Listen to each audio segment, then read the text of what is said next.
Hello and welcome to the Ice Guys. This is the show that takes you into the world of the National Hockey League. Every game, every day, from a betting perspective. With pro sports handicappers, Ian Cameron, Alex B. Smith, and various guests from the world of hockey and sports betting. And now, here's your host, Ian Cameron. Welcome to the Ice Guys, Sunday, October 19th. Ian Cameron, Alex B. Smith, ready to break down the four-game slate on this Sunday in NHL action, which we will obviously get to in a moment. But first, we'll look back on what was a loaded Saturday, as it often is in the NHL. And we started with a bit of a stunner in Buffalo. 3-0 Buffalo beating the Florida Panthers. Florida's lost their offense. They can't score all of a sudden. You look at them on this road trip this week, the Philly game, obviously the Detroit game, and now here against Buffalo Saturday, getting shut out by their former goaltender, former member of the Florida Panthers, Alex Lyon, who played like a lion in net. Absolutely tremendous game from him, helping the Sabres get the shutout. Some real concerns right now with the Florida Panthers. You know, they lost their cool. You see the Brad Marchand viral video there of ripping the helmet off Rasmus Dahlin and then chucking it around in the penalty box. That was absolutely hysterical. It was funny for everyone that's not a Panther fan, but if you're a Panther fan, you're thinking, wow, this team, you know, they're kind of feeling it, these struggles. There's something they're not used to, you know, to have this kind of a run. You know, they're a below 500 team right now, the defending Stanley Cup champions. So obviously tons of early season woes here for the Panthers. But while we, you know, criticize the Panthers and push the panic button about their struggles, let's give Buffalo a little credit. We've all had our fun ripping the hell out of Buffalo over the years and just, you know, kicking them while they're down. Everyone's done it. But let's give them a little credit for these back-to-back wins. They've shown a little guts. You know, the Ottawa win, you know, a lot of that was Ottawa an author of their own demise defensively and poor goaltending. This was different. You know, this was supposed to be an urgent, desperate defending champion coming in off multiple losses in a row. And for Buffalo to not only beat them, but shut them out, that's a good sign for this Sabres team. Now, I have to see more. Let's not start thinking, oh, Buffalo's back. Buffalo's pushing for the playoffs. No. Got to see a lot more from the Buffalo Sabres before we're going in that direction. But let's give Buffalo a lot of credit for that win. It was probably the best win I've seen them have. As far as a complete game goes, you know, probably one of the best wins they've had in a very long time, no doubt. I enjoyed this next game. Islanders 5-4 win over the Ottawa Senators. Easy over the total winner there. Every game now for the Islanders still perfect to the over this season, the New York Islanders. And now they're starting to score goals. That's now 9 goals for the Islanders in their last 2 games combined with their wins over the Oilers and Senators. Still shaky, though, defensively, and we saw that yesterday. Ilya Sorokin's, you know, still not great, I would say, by his standards early in the season, but the Islanders outscore their problems and get a 5-4 win over the Ottawa Senators. And Linus Ullmark struggles early in the season continue. That's part of the reason why I like the over. I didn't trust either goalie. Linus Ullmark has had a bit of a tough start to the year, and it continued yesterday with that 5-4 Islander win. And yes, Shane Pinto, Parlay Pinto, as we like to say, he's been amazing for Ottawa. Another goal for him yesterday. Those goal props just keep on coming through. Another team that had a nice win is the New Jersey Devils, and you know, the other team that's been a participant in the Stanley Cup final, Edmonton. Obviously, we talked about Florida's struggles, but now Edmonton's lost 2 in a row here on this road trip, dropping games to the Islanders and Devils. Jack Hughes healthy. Look at the difference, right? I mean, tremendous game from Jack Hughes. 2 goals. And an assist, a 3-point night. And how about the fact that yours truly is off the schneid, baby, when it comes to the bargain bin special of the night. Connor Brown, plus 600, gets a short-handed goal against his former team, the Edmonton Oilers. So that was phenomenal to finally say we've got a bargain bin special. Yeah. Appreciate that. But it was long overdue. We had, you know, some good calls that we didn't get the result to show for it. So it was definitely nice to see that come through with Connor Brown getting the bargain bin special, my first bargain bin cash of the season, and New Jersey with a 5-3 win over Edmonton there. Seattle beats Toronto 4-3 in overtime. You know, for the Leafs, it was one of those, again, kind of disjointed efforts. They look good at times. They, you know, didn't look good at others. Not really a complete 60-minute effort.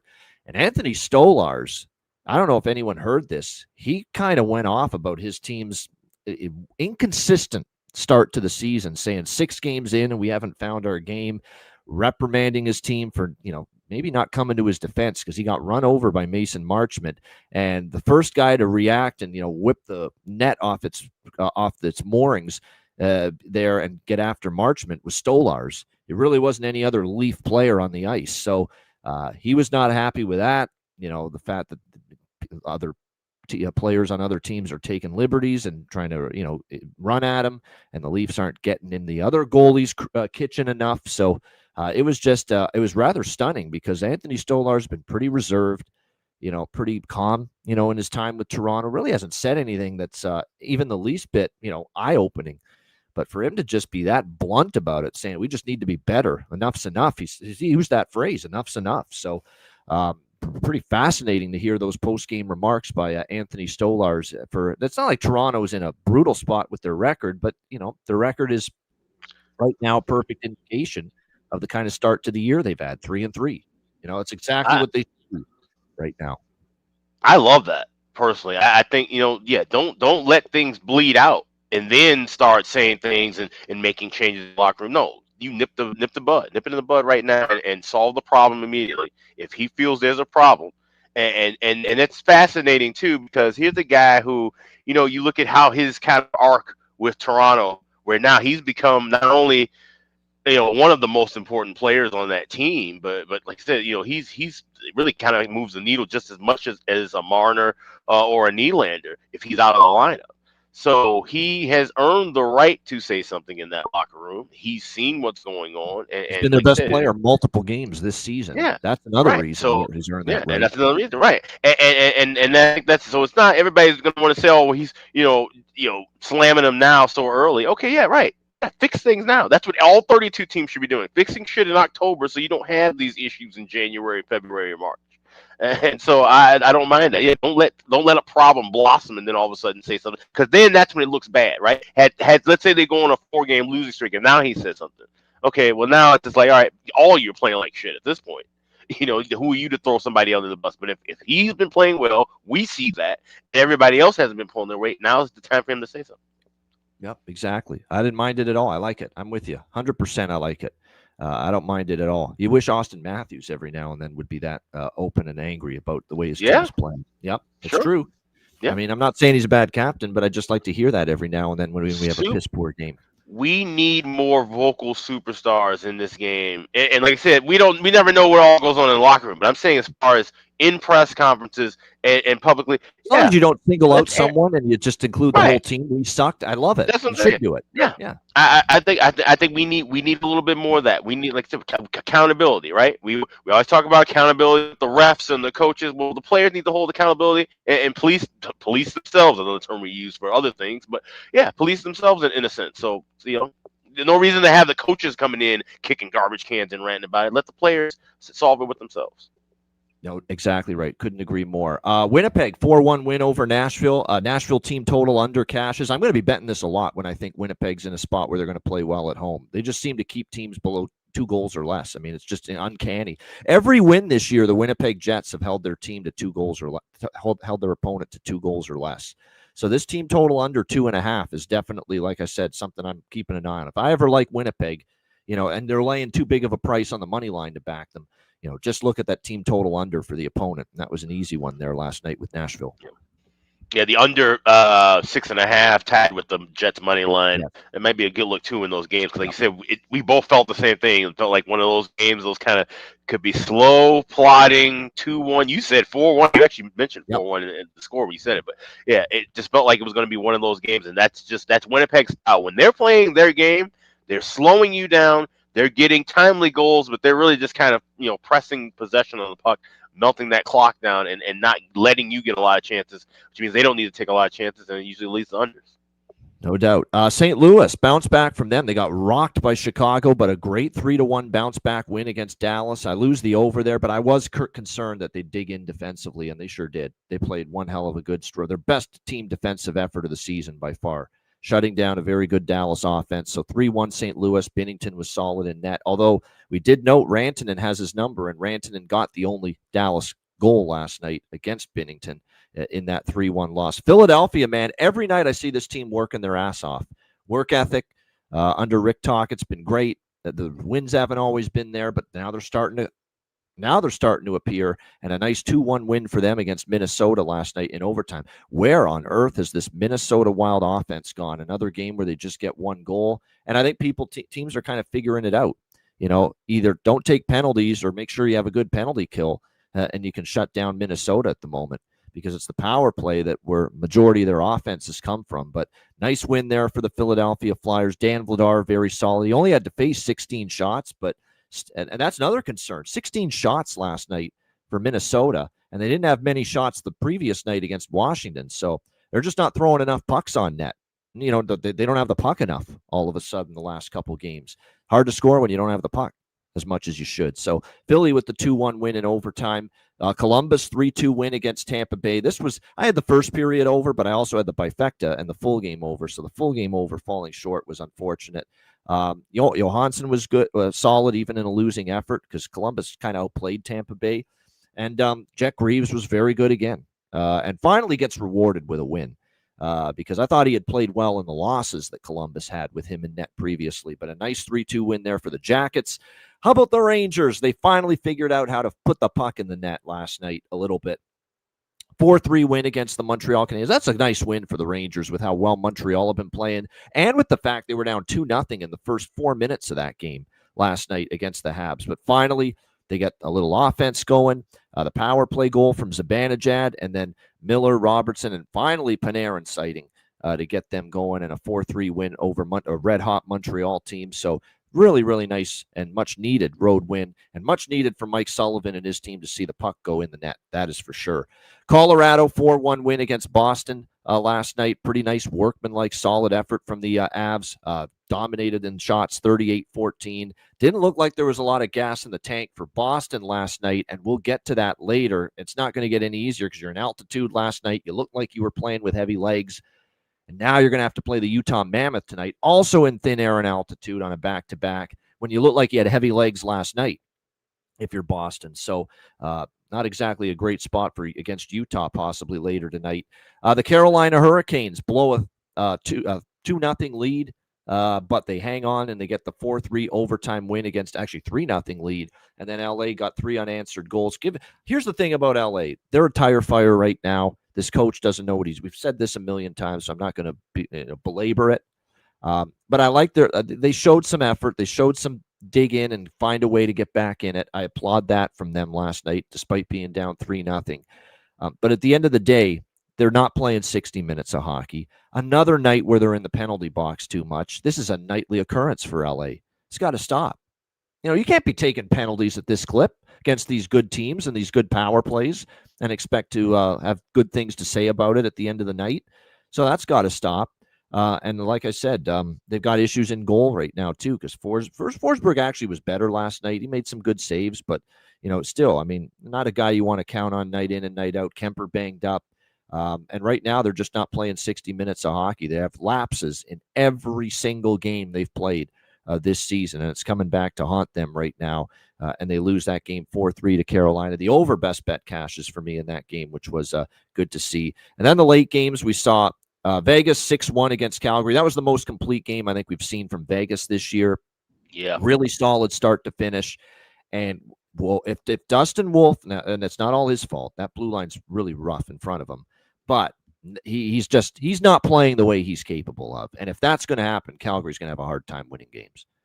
That's simple as that. They're now 1-5 on the season. Vegas, what's scary about Vegas is Eichel and Dorofeyev and Barbashev, and Marner is an assist man. But if Marner's going to start scoring goals too, like the 2 goals he had last night, that offense could be that. This has a chance to be a special offensive hockey team this year, Vegas. We know that. And it seems like every night they're going over their team total. Even in the games they haven't played well, Alex, they found ways to go over their team total this season. And, of course, one of the best bets going, one of the best trend bets going, cashes for both of us. First period over in Vegas home games. That was Alex's best bet on the show yesterday. Like clockwork now, something like 12-2 in October in the last 2 years with the first period overs for Vegas at home. So that just keeps rolling. And the final game of the night, we had the overs fall short here, but, One thing I underestimated was Tristan Jarry against his old battery mate, Alex Nedeljkovic, and Nedeljkovic facing his old team. Maybe these two usually, mediocre goalies were going to step up, and they really both did. I mean, there were 29 shots in the first period combined, 18-11. That's insane shot volume for one period. And still, no pucks went in. So, both guys did play well last night. Jarry getting the shutout. Nedeljkovic was pretty solid in defeat. And Pittsburgh gets a 3-0 win. And what about Ryan Warsofsky, dejected in the postgame, saying, now, I know he was kidding when he said this, but it's just, I don't know if that's the best analogy to make. I'd give up one of my children for a fucking win, was the quote from Ryan Warsofsky postgame after the loss to Pittsburgh, which now sends San Jose to, what is it now they are to start the year? Ofer still on the season. So, yeah, they're still looking for that first win. Yeah, interesting choice of words there. I'd give up one of my children for a fucking win, Ryan Warsofsky. That tells you the guy's stressed. When he's throwing out a quote like that, talking about giving up a kid of his, to get a win at 0-5. There's some stress involved. Alex, your thoughts on Saturday? I mean, it's mostly hyperbole, but I'm sure there's got to be frustration there. We'll kids are watching that thinking, what did I ever do, Dad? Right. And we'll get to this briefly because I know we got a game coming up very shortly. The biggest takeaway, just blanketed from overall watching, especially last night, but I'd say in the last 4 nights, we've been seeing the increase in pace of play. Right? You're still seeing that energetic up and down style that you normally see, especially at the beginning of the year. But we're not seeing enough finish. There's a lot of guys who are just struggling to finish. And like I said, it's a combination. There's some great defenses, too. There's been some weaker defense, like I said, Calgary. I mean, they just look absolutely putrid on the blue line. And shout out Goose is in the chat. Shout out to him. He's the one who said in the Flames preview, they could be one of the worst teams in the league. And the way that they're playing right now, if they aren't giving Wolf support, and Devin Cooley, okay, yes, he had a great start his last game. How many more of those can he turn in? This could get completely out of hand for Calgary. Like I wouldn't be shocked. I think my Penguins last bet is Penguins to finish last might be in trouble because Calgary, if Wolf isn't bailing them out, and how many nights can he bail them out? Like I said, you can only do so much if you have absolutely no one blocking shots and clearing passes, clogging up passing lanes for you. So that was pretty bad. Philly, I'm just mentioning this briefly too. We got the over 10.5 for October points. We're at 5. They play Seattle, at Ottawa, home at New York, home at Pittsburgh, and home at Nashville down the stretch. And we just need 3 wins or 5 more points, 6 more points out of that stretch. So I will definitely be looking on spots to back or fade with Philly moving forward in regards to that over 10.5 bet. That was a good bet. You saw that soft schedule. Philadelphia had a chance to get off to a good start. And like I said, they have got taking advantage of being at home too. And that too. So yeah, and plus the coach bump. Like that's the one thing about Rick Tocchet, the first little stretch when he takes over, and we saw it in Vancouver. Certainly, good things usually happen, and results usually follow, and we're seeing that for sure. All right, let's get into the Sunday card. 4 games, and we begin with a game that will start in about 15 minutes from now. We got Vancouver and Washington. Washington minus 160, home favorites, 5.5 the total in this game. Other than Protas, that's the only bet I have in this game is Protas to score. That's it. Protas to score. Protas has been great. I mean, what more can we say? How good is already early in the season that season-long prop for him to get 30 goals again? Looking off to a great start there with that, no doubt. So I like Protas to get on the board, but I think there's a tricky game from a side and totals perspective. Washington's winning right now, dominated Minnesota. They completely deserved to win that game. Completely stifled, suffocated Minnesota. We'll see how they fare. It's an early start affair. Vancouver, 9:30 a.m. start time on their body clock. I don't want to step in front of Washington right now with the way they're playing. That being said, Vancouver in the past has had some success here in D.C. against this Caps team. They beat them here 2 years ago in overtime. Last year, actually, they did lose, but 2-1 in overtime. Made it a difficult game. 5 straight unders, by the way, in this series history between the Canucks and the Capitals as well. So, yeah, it's just maybe a sprinkle on the draw. I don't hate that. I might do that. Just a small sprinkle on the draw. I don't hate it. Back-to-back years, the games in Washington between Vancouver and Washington have gone to overtime. So maybe a little sprinkle on the draw. And the only other bet I have here is Protas to score a goal. That's it. I think the side and total for this game's a little bit tricky. I almost called you C-Mac. My buddy Connor Mack from the fucking Hitting the Books show. And yeah, there we go. No, he's not C-Mac. He's Alex B. Smith. Alex, what do you think here, Vancouver? Yeah. I kept it simple. I like Tom Wilson to get 2 points plus 350. I bet that earlier. I'd lean with the draw too, especially with the early start kind of. But then, like I said, it's alumni weekend for the Capitals. And shout out to John Massey in our group chat made the great point about the body clock with Vancouver playing 2 Central games and now having to go east, and then you having this wonky start time, this 12:30, 12:45 kind of start. Could be a little bit sluggish. If Washington jumps out early, maybe this thing gets out of hand. So I don't want to touch a side or a total. Lean with the draw, but I do like Tom Wilson to get 2 points plus 350.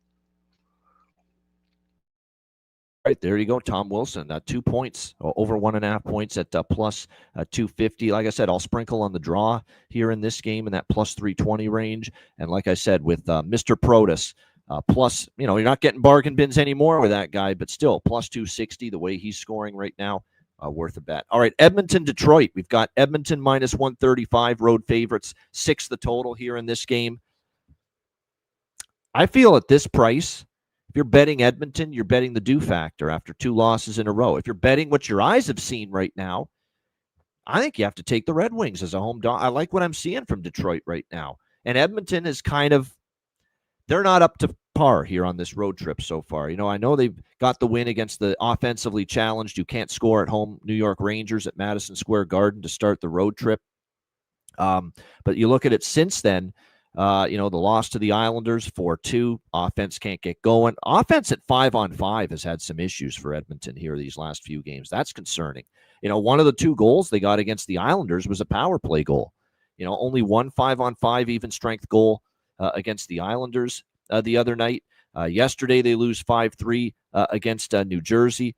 They got a very late goal from Lazar. 2 goals before that from Nugent Hopkins, but things just aren't completely rolling at the moment on the offensive side of things for the Edmonton Oilers. Meanwhile, Detroit, they're playing some good hockey. John Gibson, had a rough first game against Montreal. They turned to Talbot. He was great. They go back to Gibson against Tampa, and that's the John Gibson they hoped they were signing up for. He was very good against Tampa. 1 goal allowed on 32 shots against. Rich H points it out. This is a 1 p.m. Mountain Time game in Edmonton. Detroit's played these before. I'm gonna take Detroit here plus 115 in this game. They're playing well right now, and like I said, when you look at the way the Red Wings are getting goaltending at the moment, when you look at the way they've carried the play a lot more, they've outshot 3 of their last 4 opponents.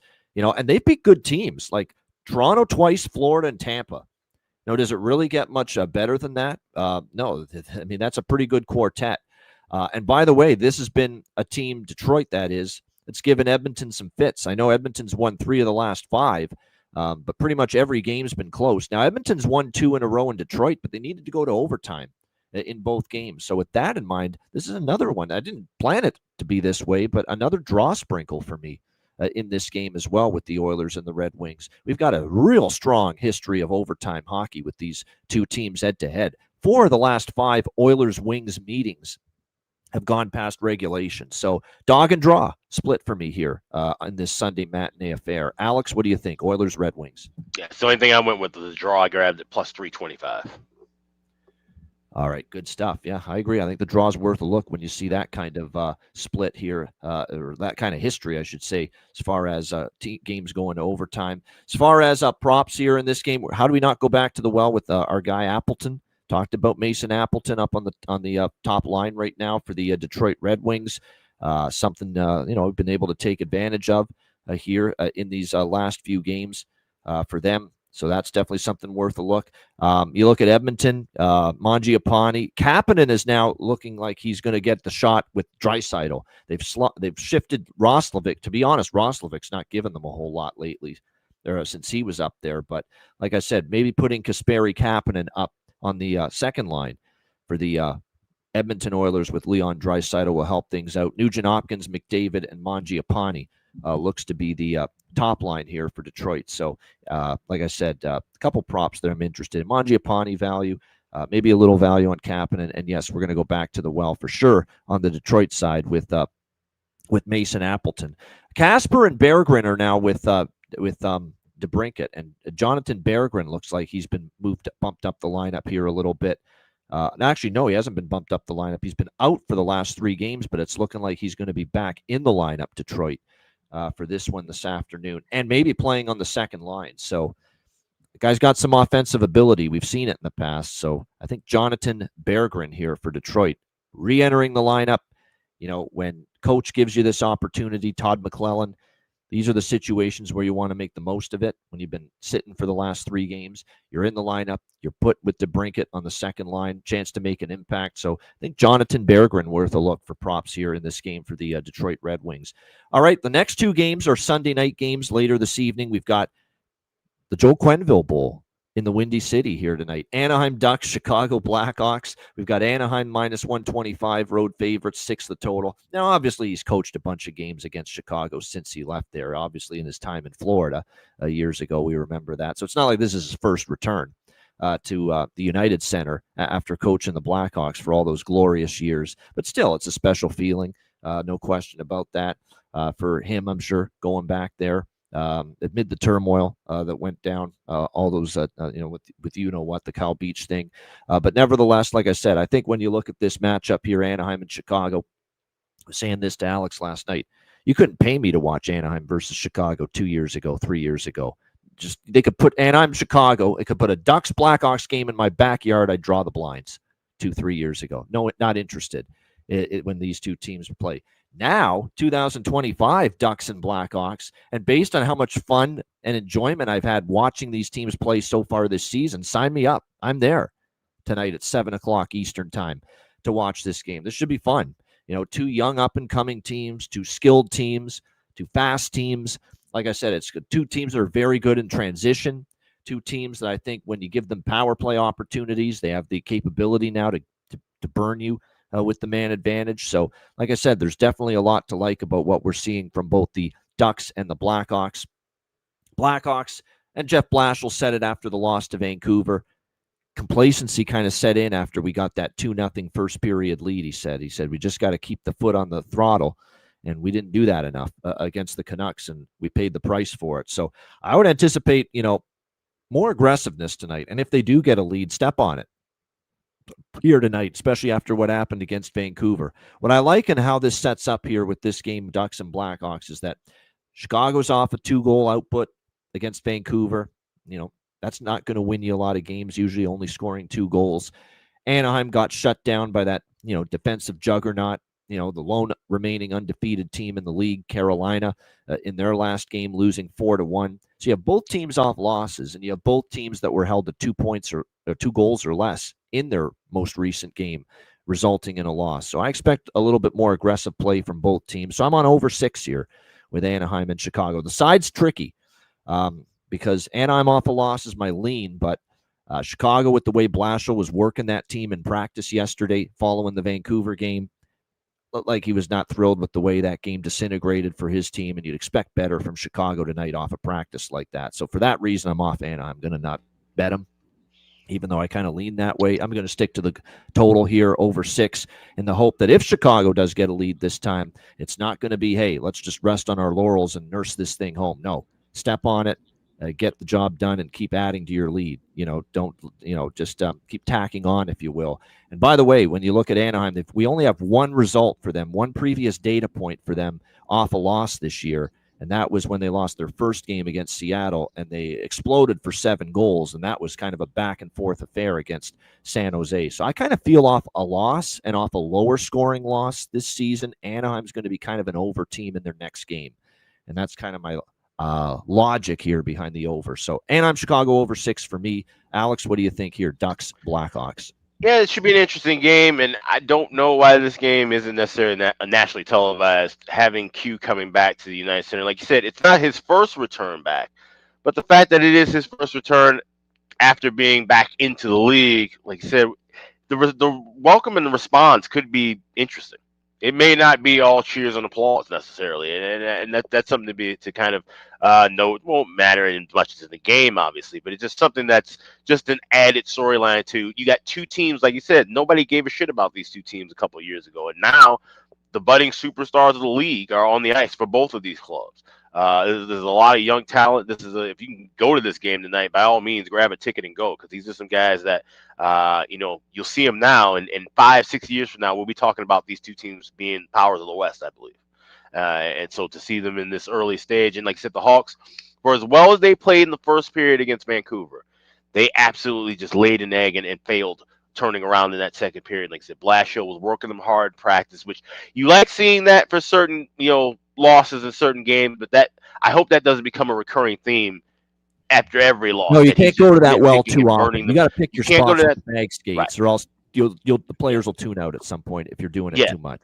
Yeah. And I've been seeing clips of them skating really hard, especially the skates they do at the end of practice and different things. So that's what I'm saying. I'm hoping that this Hawks team doesn't get discouraged by having some tough results and then having to put the work in a little bit extra in practice. But they did that. They also worked on their shootout moves. I was reading that quote as well, which I was really happy about, because I think that was actually one of the dullest parts of that game when they lost the other night. Was not second period was terrible, but the shootout. I mean, no creativity and moves from Nazar or Bedard, two guys we know have a bag of tricks in their arsenal. Yeah, they just basically dead on shoot straight right at Kevin Lankin in that shootout. Yeah. And it just further showed that their heads had kind of fallen out of it after blowing that lead. They were never really as engaged as they need to be, even if that game goes in overtime shootout. That's when you have to turn that energy back on. So I like how Blashill's doing things. I just don't want him to overdo it. But this is a spot where I like Hawks first period money line. I grabbed minus $1.02. I'm on Hawks team total over 3. You can get that MGM. You get off of the 2.5 because that 150 is a crazy price. But 3 minus $1.05 at MGM. Played a little piece of that, and then Frank Nazar props. One I'll tell you right now is anytime goal scorer plus 240. Another one I'll tell you about later.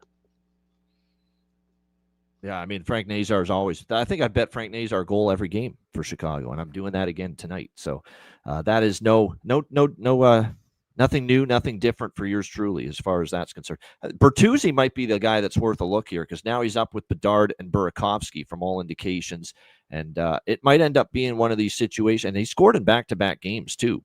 Tyler Bertuzzi against St. Louis, he got one of their goals, and of course against Vancouver as well. So Tyler Bertuzzi, might be worth a look there. And again, if he's going to play with Bedard and with Burakovsky, Colton Dock's down on the fourth line. Yeah. So Dock had up to the second. Yeah. And didn't really make the most of them. So now Tyler Bertuzzi getting that chance. I'd be careful with backing McCabe, even though he's moving up in the lineup and he has scored a couple of goals. But that's how he usually does. He gets a couple of goals, he gets the bump in the lineup, then he's Mr. Cardio, and then he goes back to the third or fourth line. So just beware. Yeah. Gets his cardio in when he gets the opportunity. Yeah, Donato's Pizza's worth a shot too. He's starting to get going. Slow start, first 3 games without a point, but points in 3 straight games, goals in 2 straight games for Donato's Pizza. So yeah, Donato, Nazar, and Bertuzzi. I like all 3 of those as far as props for Chicago. For Anaheim, it's probably Carlson, it's Gauthier, and it's our guy Seneca, Beckett, Seneca. You know what I like about Beckett Seneca? Not only has he produced points and scored a couple goals already this year, I saw in that Carolina game where it looked like almost for a minute Anderson and Dostal were going to get into a goalie fight during that mini little line brawl that unfolded in that game.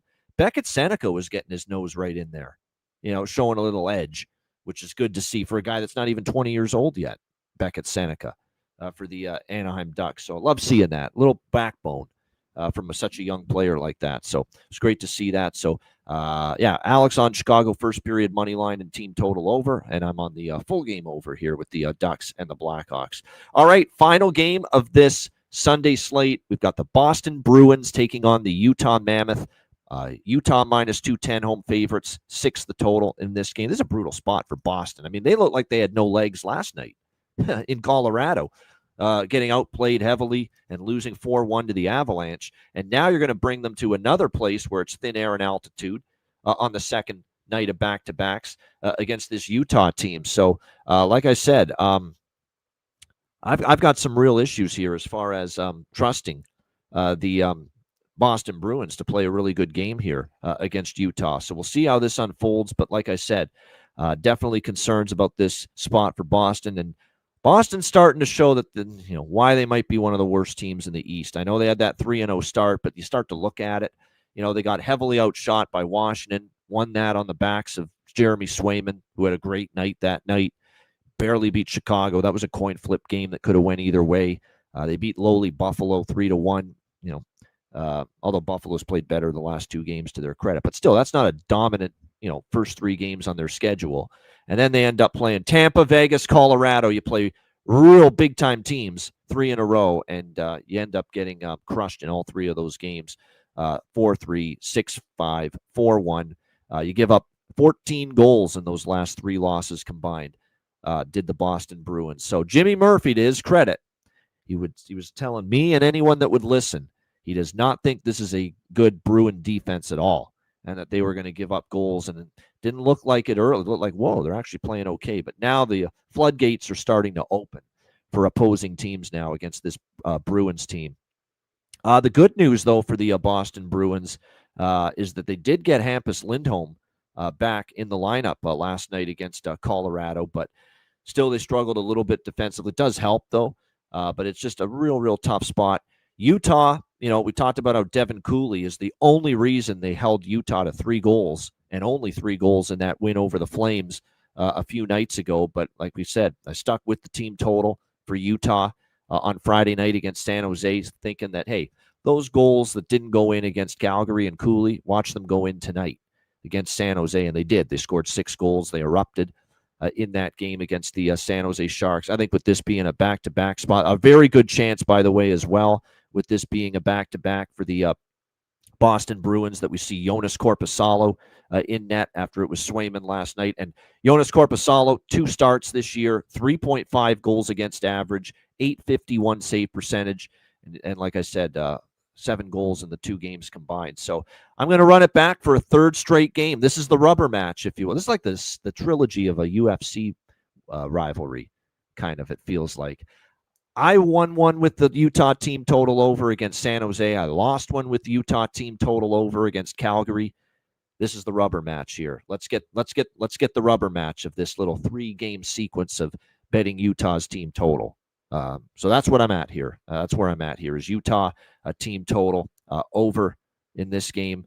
Let me just see what the number is on that. But it's 3.5 with over 3.5 minus 110. Best price out there for Utah team total over. Mild lean to the over by Fecta, but I think I like the first period over a little bit. Boston's starting to whip it up again with the first period overs, by the way. Talk about how last night, or the Vegas game, first period over. The Colorado game, first period over. The Tampa game, first period over cashed in that one.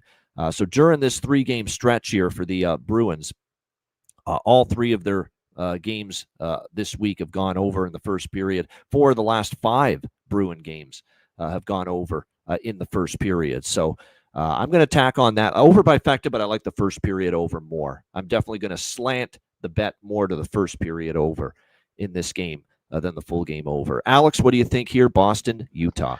Yeah, everything I like is first period in this game. I had the first period over 1.5 minus 125. Both teams to score in the first plus 156. And I did take a small flyer on correct score in the first period, 1-1 tie plus 550. All right, great stuff. As far as props here, even though I think there could be goals, especially early, I didn't go crazy here with the prop betting in this game, other than to say Michael Carcone. Here's someone that's on the 3rd line for them. Obviously, Keller, Hayton, Schmaltz, Peterka, Cooley, Gunther, always live to score.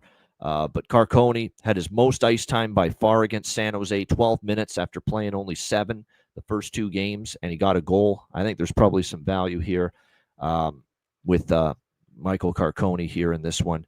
Yeah, I mean, certainly it's a big price, Grant. I noted with it's a big underdog price Boston's getting, no doubt. But I don't know. It's a real tough scheduling spot. In Vegas Thursday, in Colorado last night, 3rd and 4 nights, back-to-back altitude, thin air nights where you got to play. And if I'm Utah, that's another reason the first period over kind of stands out even more than the full game.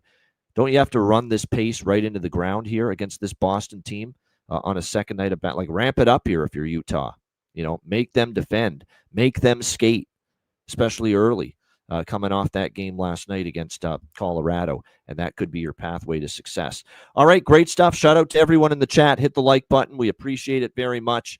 And like I said, Sunday is always fun. We got a little NHL. Of course, NFL takes center stage as well, but appreciate you guys joining us on the Sunday edition of the Ice Guys show. And speaking of NFL, you can get picks in the NFL, picks in the NHL, picks in all sports from a bunch of great handicappers at wizardsportspicks.com. The make or break game for me for a profitable card with all sports yesterday on the site was Tennessee, Alabama over. Boy, did I have fun losing that one. My goodness, brutal. That was the difference maker. But still, it's been an overall really solid run on the website. We're on an 11-6 college football and NFL run combined going into today. So check it out there. I'm there. Alex B. Smith is there. Matt Robinson's there. Tons of great Andy. Our old friend Dana Lane, of course. Wizardsportspicks.com. Make sure you get on board there. And absolutely make sure you get on board at patreon.com/iceguys. Just $10 per month. Again, we've got all kinds of great bonus content there. Goalie charts, totals charts. We've got, obviously, all our past Ice Guys Players Suite shows. We're going to have exclusive live betcasts later in the year. And, of course, our daily betting card posted each and every day. Sides, totals, player props posted on the Patreon page for Patreon members exclusively each and every day. So make sure you check it out. Only $10 per month. Well worth it to be on board as a Patreon member. And thanks to those people that participate in the live chat rooms as well. Get the conversation flowing there.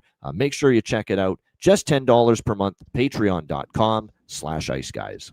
Also, check out the Ice Guys store, iceguys.myspreadshop.com. We've got all of your wonderful merch items. We've got caps, t-shirts, hoodies, mugs, bags, you name it. We've got it with our crazy logos and stuff on it. So check them out right now at iceguys.myspreadshop.com. All right, bargain bin special tonight and best bets coming right up right after we hear from our great Ice Guys sponsors.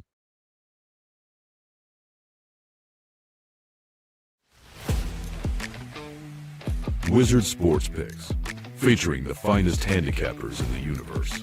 Sharp insights, trusted picks, and relentless results. We strive to help you become consistent winners. This is Wizard Sports Picks.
Kings and queens shop. All right, make sure you support and check out all our sponsors, including Royal Cannabis. Check them out, royalcannabisshop.com, 20% off using the promo code IceGuys. All right, bargain bin special tonight. Yeah, appreciate all the kind words. Hal L saying thank you, Ian and Alex. You know what it is? We take great pride in knowing that there's no other source or place out there doing a Sunday NHL betting show during an NFL Sunday. It's just not happening. Go look. Tell me which one's out there. You can't find one. Can't find one with a telescope, as I like to say. So we take pride in that we're still here, even on a busy NFL Sunday, and most people's attention is on football, that we're still here breaking down every NHL game from a betting perspective on a Sunday. We take great pride in that. So thank you to everyone. All right, bargain bin special of the night. Man, is it a relief. Whew. Big exhale for me. Finally getting a bargain bin special winner home with Connor Brown yesterday for New Jersey. Alex, what do you like here today for bargain bin special? Yep, Sunday night, 6 o'clock start. Let's head over to 1901 West Madison. Got the Hawks taking on the Ducks, and I already talked about how I like Frank Nazar to get a goal here. I like him to score the first goal of the game. Plus 1,600. I'm also grabbing him to get 2 points in this contest. You can get that at FanDuel at plus 420, a price we like. So there's 2 bargain bins on Frank Nazar. First goal plus 1,600 and 2 points or more in the contest at plus 420. My bargain bin specials for the Sunday night. All right, great stuff. My bargain bin special of the night, a little Gary Thorne bargain bin special of the night. Off the floor, on the board. Well, in this case, healthy scratch and on the board. Jonathan Berggren, Detroit Red Wings, back in the lineup after not playing the last 3 games, and on the second line, it looks like, in this afternoon affair for the Red Wings as well. And plus 700 is the best price out there for Jonathan Berggren to find the back of the net. So another big price. It was a big price with Connor Brown yesterday at plus 600. We'll see if we can get another big price with Jonathan Berggren for the Detroit Red Wings, plus 700 for my bargain bin special of the night for this Sunday. All right, best bets. 2-0 sweep with best bets for Alex and I yesterday. We'll see if we can make it an encore here today. Alex, what do you like for best bet? Let's head out to Salt Lake City, Utah, where the Mammoth are taking on the Boston Bruins. I like that first period over 1.5. You get minus $1.25 at MGM and Caesars. Said Korpisalo most likely going for the Bruins. Boston back-to-back in altitude both nights. So you're going from Denver thin air to Salt Lake City thin air. Maybe they don't have their legs at all in this contest, and it could be goals galore early and often. Hopefully at least 2 in the first period with Mammoth and Bruins first period over. All right, Boston, Utah, first period over for Alex B. Smith with his Sunday best bet, which is on my card, but it is not my best bet. My best bet is Anaheim, Chicago. We're going to go over 6, minus 110. I like how this sets up. Chicago, they got the 2-0 lead. They didn't add to the lead. They paid the price for it. Kind of went, a little too conservative after getting that lead. Not tonight. I think if they score, they're going to look to add to it. Anaheim, we'll have to see. Defensively, the last time we saw them on the road was in San Jose, and they won, but they gave up 6 goals. That's still the area of the Ducks team that's a work in progress, the defensive end of the ice. But after only scoring 1 goal against Carolina, I expect to bounce back offensively from the Anaheim Ducks here as well. The last time they were off a loss and a low-scoring loss, they put up the 7 spot on San Jose. So I think both teams aggressive, and both teams find the back of the net tonight. So Anaheim, Chicago, over 6, minus 110 for my best bet here for this Sunday NHL card. Shout out to everyone in the chat. Great show. Appreciate it very much. Hit the like button on the way out. The start time of the Monday show to be determined. I can tell you that the estimate will be 3:30 p.m. Eastern time, somewhere in that range. Right after I'm done the college football hitting the book show with Connor Mack, we will get this show up and running. So stay tuned. I will post the tweets on Twitter, X, my account, Ice Guys account, and you'll know when the show is going to start tomorrow. It'll be a quick show, too, because it's a very small Monday card, but it'll be 3 p.m., 3:30 p.m. Eastern time in that range tomorrow. A reminder, the Ice Guys is live 7 days a week, Monday to Friday, 2 p.m. Eastern, Saturday and Sunday, noon Eastern. If you can't watch the show live, download the Ice Guys podcast in audio form on all major podcast platforms. For Alex B. Smith, I'm Ian Cameron. Have a great Sunday. Enjoy the games and good luck, and we are back tomorrow on Monday for another edition of the Ice Guys.